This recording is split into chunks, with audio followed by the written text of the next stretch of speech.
မင်္ဂလာပါအပတ်စဉ်တင်ဆက်နေကြဖြစ်တဲ့ချစ်မေမေရဲ့ဆရာဝန်ကဏ္ဍကနေပြီးတော့ပြန်လဲကြိုးဆိုလိုက်ပါတယ်ဆရာတော်ဒေါက်တာဆိုင်းမြတ်သူပါဒီနေ့မှာတော့မိခင်တွေမေးထားတဲ့မေးခွန်းတွေကနေပြီးတော့ကောင်းလို့ရမေးခွန်းလေးတွေကိုရွေးပြီးတော့ဆရာပြန်လဲဖြေချပေးသွားမှာဖြစ်ပါတယ်เนาะ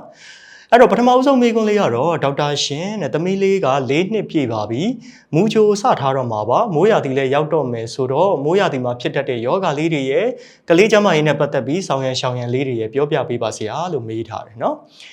ဟုတ်ပြီအဲ့တော့ဆရာတို့ကမိုးတွင်းရောက်လာရင်မိုးတွင်းမှာဂရုစိုက်ရတဲ့ယောဂတွေအများကြီးရှိတယ်เนาะဒီထဲမှာအရေးကြီးတယ်เนาะကလေးအတွက်လည်းဆရာတို့ဒါဂရုမစိုက်မိရင်အနေရရှိတဲ့ယောဂတွေတဲကမှဒါဆရာထိတ်ဆုံးကနေပြောချင်တာလေးကတော့တွေးလွန်တုပ်ကွေးပေါ့เนาะဆိုတော့တွေးလွန်တုပ်ကွေးကဆရာတို့နှစ်တိုင်းဖြစ်ကြနေတာเนาะနှစ်တိုင်းဖြစ်ကြတယ်တချို့နှစ်တွေမှာကြတော့ဒါ outbreak အနေနဲ့ပေါ့เนาะတွေးလွန်တုပ်ကွေးအစုလိုက်အပြုံလိုက်တွေဖြစ်ကြတယ်တခြားနှစ်တွေထပ်ပိုဖြစ်ကြတာလေးတွေလည်းရှိတယ်เนาะအဲ့တော့ဖြစ်ပြီဆိုလို့ရှိရင်ဒါကလေးကပြန်ကောင်းသွားတဲ့အိမ်မာနေနဲ့ကောင်းသွားတာလည်းရှိတယ်လို့ဆေးရုံတင်ရတဲ့အဆင့်เนาะနောက်ပိုင်းမှာအရေးကြီးတဲ့အခါမှာသွေးသွင်းရတဲ့အဆင့်တွေအထိပါရောက်တာမျိုးလေးတွေဖြစ်တတ်တယ်အဲ့တော့ဆရာသွေးလွန်တုပ်ကွေးလေးအကြောင်းအရင်ပြောပါမယ်အဲ့တော့သွေးလွန်တုပ်ကွေးရဆရာတို့ဒါခြင်ကိုက်လို့ဖြစ်တာเนาะခြင်ကြားပေါ့เนาะနေကင်းဘက်ကိုက်တယ်လို့သိထားကြတယ်ခြင်ကြားကိုက်လို့ဖြစ်တာဆိုတော့ဒါလေးကိုဒါဗဟုသုတတော်တော်များများရှိကြမယ်လို့ထင်ပါတယ်เนาะအဲ့တော့ဆရာတို့ဒီနေရာမှာတစ်ခုသတိထားရမှာကခြင်ကြားသည်နေကင်းဘက်ကိုက်တဲ့ခြင်ဆိုပေမဲ့เนาะမနဲ့မိုးလင်းဝေလီဝေလင်းအချိန်နဲ့ညနေဆောင်နေဝင်ရီတရောအချိန်တွေမှာလည်းသူတို့တွေအထကြွဆုံးအချိန်ဖြစ်တယ်ဆိုတာလေးကိုမေ့ထားလို့မရဘူးပေါ့เนาะအဲ့တော့ကလေးတွေအိပ်ရာထားတဲ့အချိန်ပါရဲ့နောက်ကျောင်းကနေပြန်ရောက်လာလို့เนาะမောမောပန်းပန်းနဲ့တချို့ကလေးတွေကြတော့တရေအိပ်တတ်တယ်เนาะဆိုတော့အဲ့အချိန်လေးတွေမှာဆရာတို့ဂရုစိုက်ပေးဖို့လိုအပ်တယ်เนาะဆိုတော့ဒီအချိန်လေးတွေမှာဂရုမစိုက်မိပဲနဲ့နေကင်းကြည့်ပဲမဲပြီးဂရုစိုက်တဲ့အခါမှာဒါမထင်မဲနဲ့သွေးလွန်တုပ်ကွေးလေးဖြစ်သွားတတ်တာလေးတွေရှိပါတယ်အဲ့တော့ဒါလေးတစ်ခုကိုဂရုစိုက်ပေးပါအဲ့တော့အဓိကကတော့နံပါတ်1ခြင်မကိုက်အောင်ပေါ့เนาะဆိုတော့အိတ်တဲ့အခါမှာခြင်တောင်နဲ့တိတ်မယ်ဆေးစိမ်ခြင်တောင်လေးတွေရှိတယ်လေเนาะဆေးစိမ်ခြင်တောင်လေးတွေနဲ့တိတ်ပေးလို့ရတယ်ကလေးတွေကိုအေးတဲ့အချိန်မှာအဝတ်အစား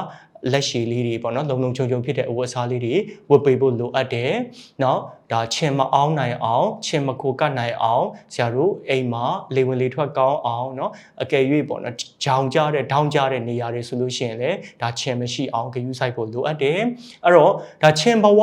မှာဂရုစိုက်တာတစ်ပိုင်းခြင်မဖြစ်ခင်ဖာဒီအလောင်းနေရာလေးပေါ့နော်ပိုးလောက်လန်းဘဝပေါ့နော်ပိုးလောက်လန်းဘဝကလေးကလည်းဂရုစိုက်ဖို့လိုအပ်တယ်အဲ့တော့ဆရာတို့အဓိကတော့ဖုံးသွန်လဲစစ်ပေါ့နော်ဒါသူတို့လည်းကြားဘူးပြီးသားနော်ဆိုတော့ချင်းဝင်ပြီးတော့မဥနိုင်အောင်အဖုံဖုံကြမယ်ပုံမှန်လဲစရာရှိတဲ့ဒါဟိုဆရာတို့ဖျားပန်းအိုးတို့နော်နောက်ပြီးလို့ရှိရင်ဟိုပျော့စိတ်မတက်အောင်လို့ဆရာတို့ဒါတောက်တိုင်လေးတွေမှာအောက်မှာရေခန္ဓာလေးတွေရှိတယ်လေနော်ဒါမျိုးလေးတွေကအစာပေါ့နော်လဲပေးဖို့လိုအပ်တယ်နော်ဖုံးသွန်လဲစစ်ကလေးကိုဂရုစိုက်စေခြင်းတယ်โอเคဒီကြားထဲမှာကလေးကသွေးလွန်တုပ်ကွေးဖြစ်လာခဲ့ပြီဆိုလို့ရှိရင်ဆရာတို့တွေဒီကလေးကိုဒါဖြစ်ပြီဆိုတာနဲ့ဒါဆေးရုပ်ဒါမှမဟုတ်ဆေးကမ်းမှာဒါကလေးကိုပြပြီးတော့မှပဲသိမှာပေါ့နော်သိပြီဆိုတာနဲ့ဆရာဝန်တွေပြောတဲ့အတိုင်းညွှန်ကြားတဲ့အတိုင်းတိတိကျကျလိုက်နာဖို့လိုအပ်ပါတယ်ကလေးကိုအစားအသောက်ပုံမှန်လေးပေါ့အာဟာရရှိတဲ့အစားအသောက်လေးတွေကျွေးပေးဖို့ရေပမာဏလုံလုံလောက်လောက်တိုက်ပေးဖို့လိုအပ်ပါတယ်เนาะဒါတော့ဆရာသွေးလွန်တုပ်ကွေးအကြောင်းအကျဉ်းလေးပြောပြတာဖြစ်ပါတယ်နောက်တစ်ခုဂရုစိုက်ရမှာမိုးတွင်းရောက်လာတဲ့အခါမှာဆရာတို့ဝန်းပြက်ဝန်းလျှော်လည်းဂရုစိုက်ရမယ်เนาะဝန်းပြက်ဝန်းလျှော်ကဒါဆရာတို့ຫນွေနဲ့ဆောင်းကူကာလလေးတွေပေါ့ဒီကာလမှာဖြစ်တာအများဆုံးဆိုပေမဲ့မိုးတွင်းမှာလည်းအစားအသောက်မတန့်ရှင်းတဲ့အခါเนาะဒီမိုးရေနဲ့နောက်ပြီးတော့ရင်ကောင်းပေါက်ဖွားမှုနှုန်းများလာတာနဲ့เนาะဒီကနေတဆင့်လဲဝန်းပြုံဝန်းလျှော်လေးတွေဖြစ်ကြတဲ့အတွက်ကြောင့်မလို့ကလေးတွေကိုအစားအသောက်ကျွေးတဲ့အခါမှာတေးသေးချာချာပြင်ဆင်ပြီးတော့เนาะပြန်ပြီးတော့ဆေးတဲ့အခါမှာလည်းတေးသေးချာချာဆေးဖို့ကလေးတွေကိုလည်းလက်ဆေးဖို့เนาะဒါလေးတွေဂရုစိုက်ပေးပြီးတော့ကြိုတင်ကာကွယ်သင့်တယ်เนาะ